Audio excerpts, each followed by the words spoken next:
Okay, pangalawang salang na ng ating panangalian. Ayan, hugas tayong plato. Yung ulam natin, laswa.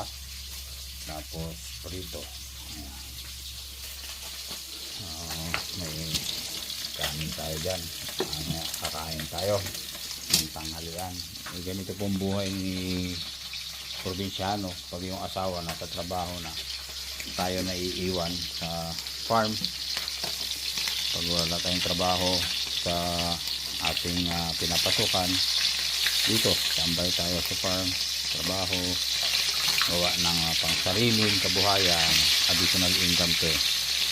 Ayaw natin ng umaasalan tayo sa isang hanap buhay. Kailangan marami tayong pinagkakitaan. Maging busy tayo sa mga productive na bagay, huwag dyan sa marketan.